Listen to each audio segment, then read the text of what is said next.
Magluto tayo ng gulay. Gisa ko na ang manok. Tapos lagyan ko ng kalabasa at saka sitaw. Gisa ko muna ka.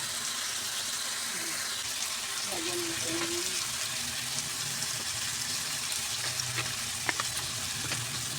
sugar.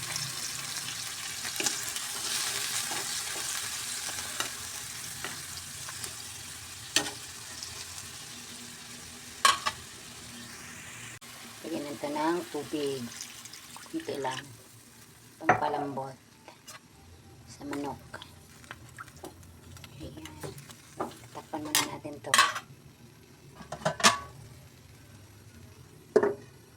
Palambot na. Ayan, okay na. Ayan, kumukulo na. Halo muna natin saglit. Tapos, ayan. Gulay. Ilagay na natin ang sitaw at saka kalabasa. Yan lang ang gulay. Sitaw at kalabasa. Ginisang. Hinaluan ko ng manok. Ayan guys. Masarap yan. Masustansya. Ayan.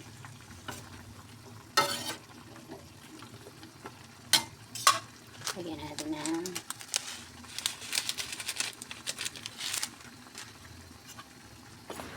ayan, halo-haloin natin konti.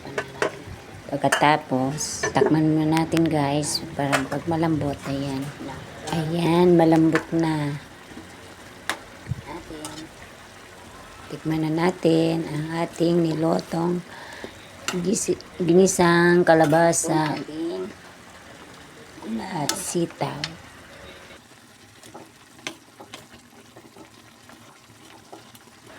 At ayan, naluto ng ating gulay. Thanks.